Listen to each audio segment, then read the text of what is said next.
Hola comunidad de ADN, un gusto una vez más estar con ustedes en este espacio en el que aprendemos de nuevo. Hoy tengo un invitado, vamos a conocer un poquito más de su historia, José Manuel. Él nos va a comentar acerca de su trayectoria. Es un maestro, un catedrático universitario ya con más de 18 años de experiencia.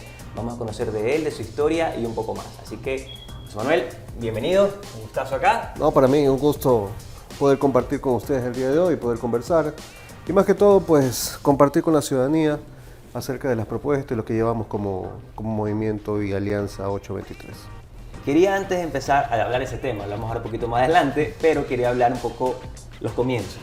Háblame de tus comienzos, porque sé que eres abogado, tienes una maestría, estás doctorando actualmente, pero háblame de tus comienzos. ¿Cómo empezó esos años de colegio? ¿Cómo se fue formando? ¿Cómo entraste al tema de la abogacía? Eso quiero saber en primer lugar.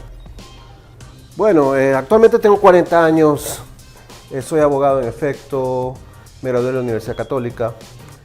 De hecho, mi vida se puede traducir en varias pasiones que tengo, ¿no? Y que gracias a Dios lo he ido trabajando poco a poco y a eso me dedico, ¿no? Una de mis pasiones es precisamente la abogacía.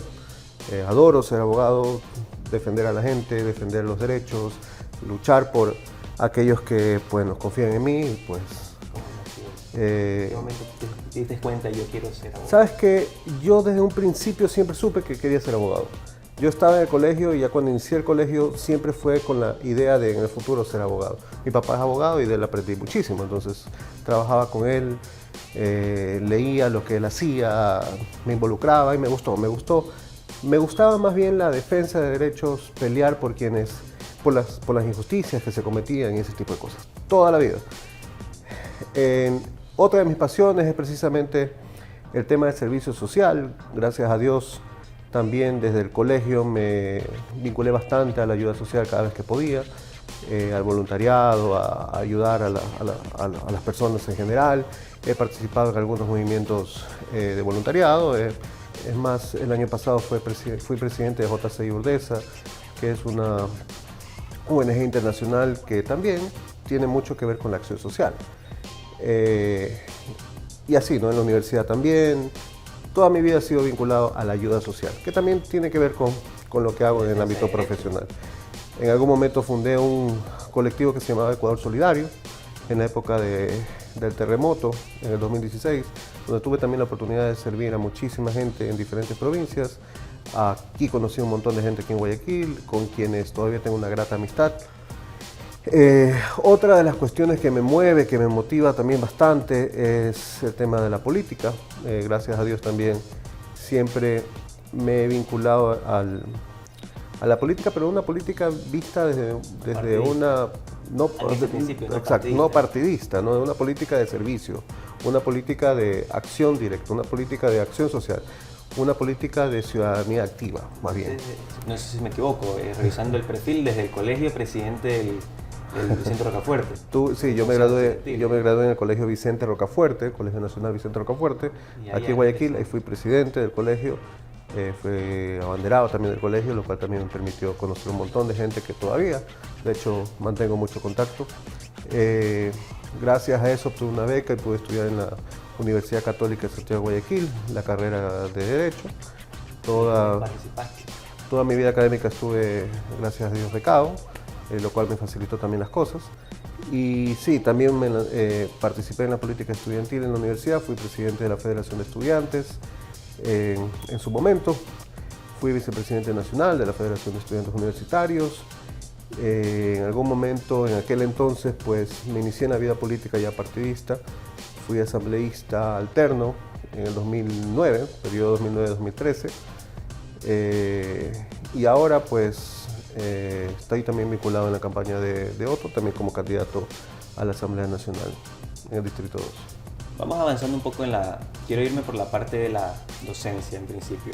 Dale. Este programa habla mucho de hacer aprender de nuevo y tú has tenido una carrera ya de 18 años impartiendo cátedra, más o menos. Te cuento que me inicié como docente cuando tenía 16 años. Cuando tenía 16 años, me acuerdo, yo estudiaba inglés en el Centro Ecuatoriano Norteamericano y ahí me abrieron la oportunidad, tuve la suerte de graduarme ahí como el mejor de mi promoción en aquel entonces me ofrecieron prepararme, tuve un diplomado en aquel entonces de enseñanza de inglés, pagados por ellos, en la Universidad de Maryland, y me abrieron las puertas para poder dar clases en aquel entonces de inglés. Di en el CEN, di en el COPEI, entré a la Católica, a los 16 años comencé. Y desde ahí no he parado, hasta ahora. Es una de mis pasiones, la docencia. Me encanta conversar con mis estudiantes, conocerlos y tratar de impartir lo poco o mucho que uno puede impartir en virtud de su experiencia, ¿no? Y desde ahí no he parado. He dado clases en algunas universidades, en la que siempre he estado en la Universidad Católica. También he podido ejercer cargos de administración académica. Fui director de carrera de Derecho en alguna universidad, fui decano encargado en alguna otra universidad. Y así me he ido desenvolviendo en el ámbito académico, gracias a Dios, ya bastante tiempo. Actualmente tengo 40 años, comencé a los 16, hagamos el cálculo, ya es como bastante, ¿no? Sí, realmente. ¿Qué tú rescatas del perfil de José? ¿Qué dice yo como docente me gusta ser de tal manera? ¿Cuál es la virtud que tú más destacas? Bueno, más prefiero que me describan antes que yo describirme, ¿no? Pero sí creo que una de las principales cosas que siempre he guardado, tanto en el ejercicio de la cátedra como en el ejercicio profesional y en mi vida privada, es el tema de los valores. Yo creo mucho en el tema de la lealtad, creo mucho en el tema de la honestidad, creo mucho en el tema del respeto. Yo creo que todo ser humano se merece netamente respeto, se merece oportunidad de poder crecer, de poder desarrollarse y de poder ser útil a toda toda la sociedad como tal. Entonces, el respeto, yo creo que partimos de ahí, y eso es lo que trato también de inculcarle a mis alumnos, ¿no? cuando hay la posibilidad. Has estado siempre en el ámbito universitario, o sea, con las personas que ya están viviendo su adultez, principalmente. Me inicié dando clases a niños en su momento, tuve un tiempito, sí. ¿En los de inglés? En los de inglés, claro. Di clases en algunos colegios también en aquel entonces, cuando tenía 18 años. Pero definitivamente encontré mi vocación como tal en la universidad, sí. Prefiero la gente universitaria. Avanzando en el asunto, ¿no? La docencia como tal es una vocación que nos lleva al servicio. La abogacía es una vocación que nos lleva al servicio. La política también nos lleva al servicio. Principalmente debe estar orientada al servicio. Lo que pasa hoy en día es que criticamos mucho el tema político, porque cuando llegan muchas veces es que se olvidan del servicio.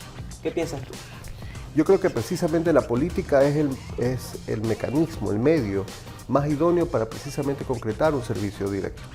Pero la política bien vista, la política honesta, la política en la cual nosotros como agentes políticos tenemos esa intención, porque lastimosamente se desvirtúa cuando la política se transforma en politiquería, cuando las intenciones de participar en política ya dejan de tener un norte directo a la ciudadanía, sino más bien buscan un norte a lo personal. Entonces cuando nosotros cambiamos esa motivación y lo que nos motiva es lo personal, no nos convertimos en verdaderos políticos, nos convertimos en politiqueros. Y cuando realmente estamos convencidos y creemos de corazón de que la política es el medio como para poder concretar las ideas que tenemos para poder tener una mejor sociedad, ahí es donde realmente ejercemos la política real. Tú te estás moviendo en el distrito Guayas. ¿Cuáles son las necesidades que has visto en este sector, el distrito 2 o 1? Bueno, he estado vinculado toda mi vida prácticamente al servicio público también. Tuve la suerte, la dicha de ser director del Consejo de Protección de Derechos bastantes años aquí en Guayaquil, y eso me permitió también conocer mucho, muy a fondo, las necesidades de la población más vulnerable, de las personas con discapacidad, de los niños maltratados, de las mujeres violentadas, y ahora en los recorridos precisamente se visibiliza aquello, ¿no? Porque los sectores, al menos que corresponden al Distrito 2, al cual me pertenezco, tienen muchas carencias, tienen muchos problemas sociales, que si nos ponemos a conversar sobre las causas que originan estos problemas sociales, podemos enlistar un sinnúmero de causas, pero la realidad es que en efecto, en muchos de estos sectores, muchas de estas familias no tienen una vivienda digna, no tienen una educación adecuada, no tienen un empleo seguro, no tienen una estabilidad económica que les permita desarrollarse, no tienen prioridades, incluso algunos no tienen servicios básicos, entonces tienen tantos problemas que su día a día es muy complicado, y ahí es donde precisamente muchos jóvenes se desvían por el lado del bien exacto, y caen como presa fácil del mundo de las drogas o del mundo de la delincuencia, y lastimosamente tenemos una sociedad como la que tenemos hoy en día. Hoy en día los desafíos son enormes, ¿no? Los desafíos que tiene la política ecuatoriana principalmente, porque claro, la política, los asambleístas principalmente tienen la posibilidad de representar, o mejor dicho, tienen el deber de representar a la ciudadanía, pero justamente porque tienen el poder legislativo, la amplificación del poder de servicio. Pero ¿qué estaría haciendo José en caso de estar ahí? En caso de que llegue ese 20 de agosto y estén adentro ya como oficialmente asambleístas. Una de las cuestiones que realmente me motivó a aceptar este desafío es precisamente el hecho de conocer a quien encabeza el proyecto. Conozco cada vez más de cerca tanto a Otto Sonnenholzner como candidato a presidente, y particularmente a Pedro Pablo Duart también, que fue el candidato a alcalde y es parte importantísima de este proyecto. Y sé el tipo de personas que son. Y quienes se han integrado al equipo también más o menos coinciden con aquello. Si tú ves y analizas toda la lista de candidatos que estamos frenteando en este proceso, todos son personas nuevas, personas con muy buenas intenciones, personas capaces, personas honestas, y sobre todo personas que estamos predispuestos a dar el todo para tratar de mejorar nuestro país. Y esa vocación y ese espíritu y ese ánimo de precisamente lograr las transformaciones que necesitamos, porque son transformaciones profundas que necesitamos. Si ponemos a analizar todas las problemáticas sociales que vive el país, se necesita realmente una transformación, pero total. Y para aquello se necesita gente dispuesta porque lastimosamente muchos de los políticos que han pasado por espacios de poder durante todo este tiempo, especialmente el tiempo reciente, yo sí creo que han traicionado la voluntad popular, han traicionado ese espíritu de la ciudadanía, porque si preguntamos a la ciudadanía, todos queremos tener un mejor país, todos queremos tener una mejor realidad, todos queremos paz, todos queremos progreso, todos queremos tener suficiencia económica, todos queremos vivir bien, todos queremos tener un país donde cada vez uno se sienta más orgulloso de ser y de estar. Entonces, eso es lo que trataremos de buscar en este espacio corto, porque tenemos 1 año y 5 meses, ¿no? Eso iba a mencionarte. Primero, las dos preguntas. La primera es, ¿cómo sucedió? Porque meses atrás se pasó algo, si bien es cierto, no inesperado, porque era dentro de las posibilidades de disolver la asamblea, fue creo que la última de las posibilidades, y sucedió. Y ahí una candidatura. ¿Cómo sucedió eso? ¿Cómo se dio eso? Así, una llamada telefónica, ¿sabes qué, José? Mira, pasa esto, vamos a armar este proyecto, ¿cómo pasó? Bueno, particularmente yo sí estaba bastante vinculado al proyecto, porque sí queríamos que una persona con todas las credenciales, como las tiene Otto, sea nuestro próximo presidente en el 2025, porque todo estaba programado para la candidatura del 2025. Se adelantó un poco debido a toda esta crisis política ocasionada en el país, pero se tomó la decisión de seguir, de aceptar el reto y de no esperar al 2025, sino actuar desde ya, porque el país no puede esperar.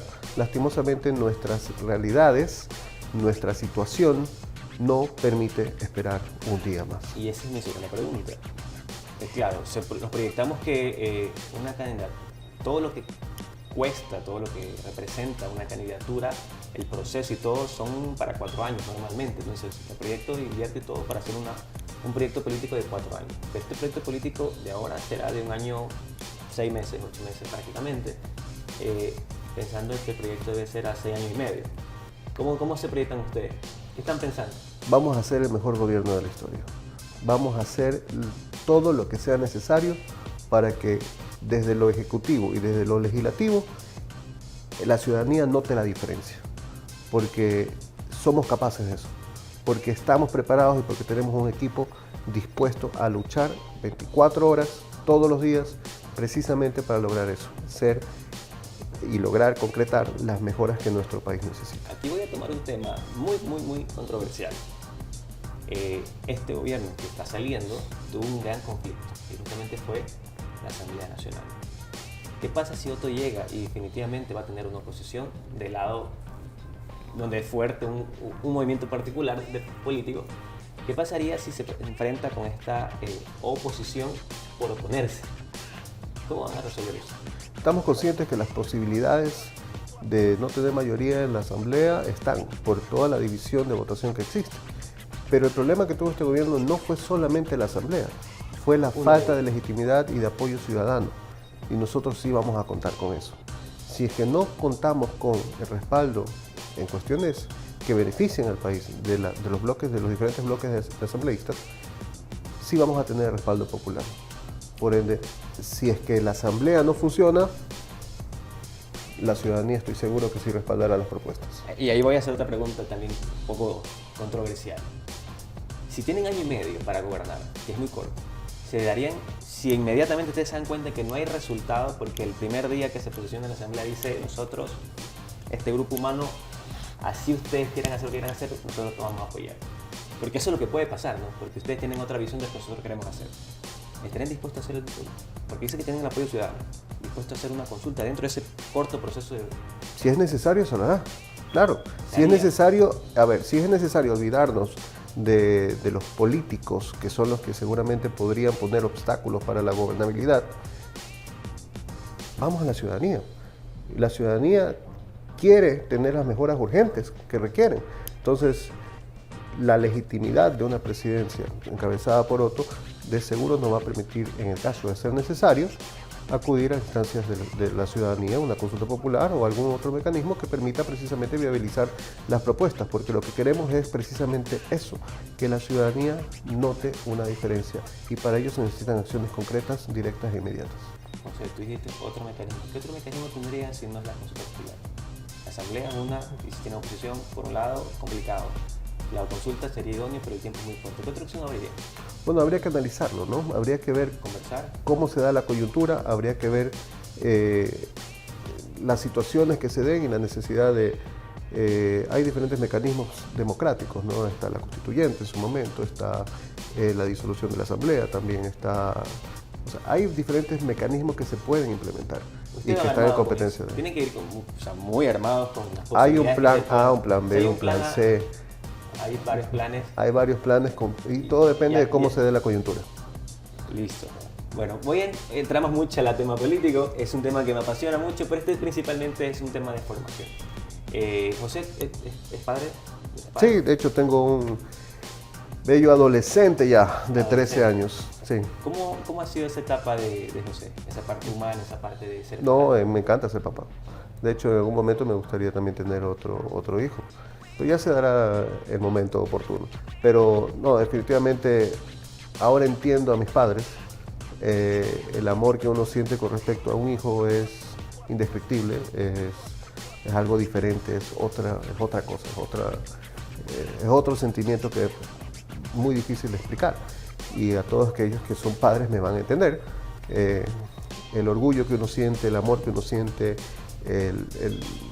la atención y preocupación que también uno siente por el bienestar de un hijo.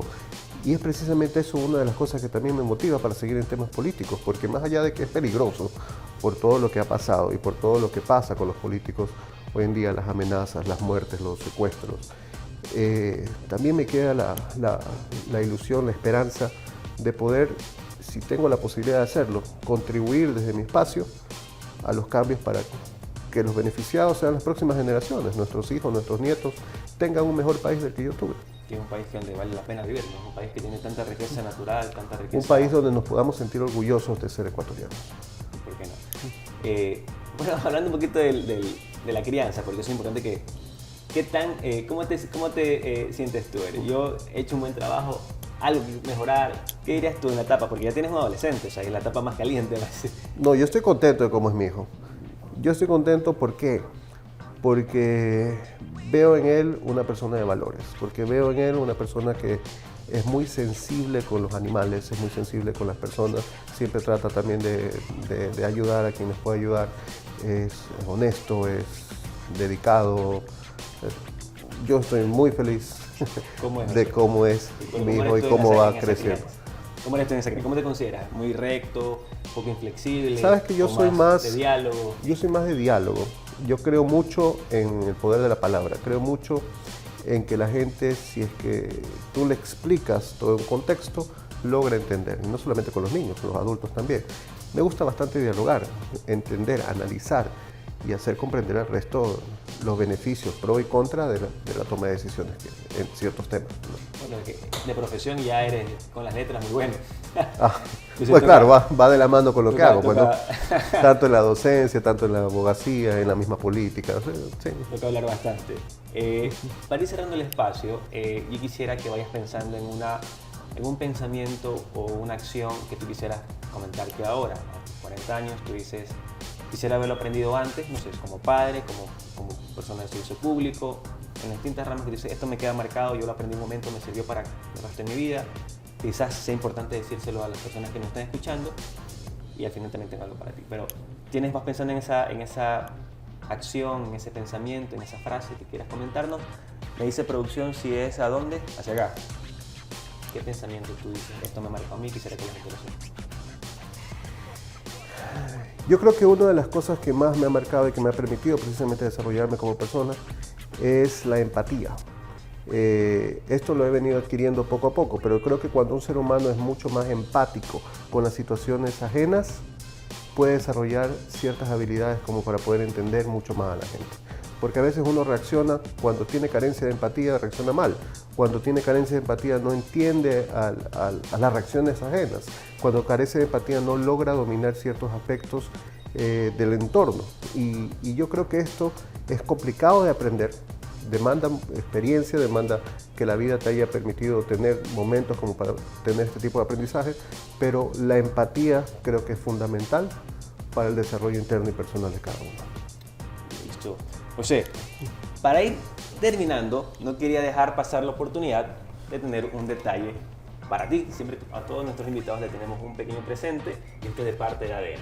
Así que disfrútalo. Muchas gracias. Los pueden abrir si desean, hay unos recuerdos sí, ahí. Puede, aquí mismo ahorita. Claro, si quieren, por supuesto.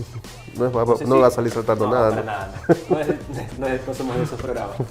Es un detallito para ti, para que lo puedan disfrutar. Si te gusta el qué lindo. café, buenísimo. Y entonces, para ir cerrando el programa, ahora sí. Muchas gracias. Buenísimo. O sea, ha sido un gustazo para mí conocerte. No, para mí. Y para todos los que nos ven y nos escuchan, esto ha sido ADN y aquí aprendemos de nuevo siempre. Hasta la próxima. Bye. Gracias.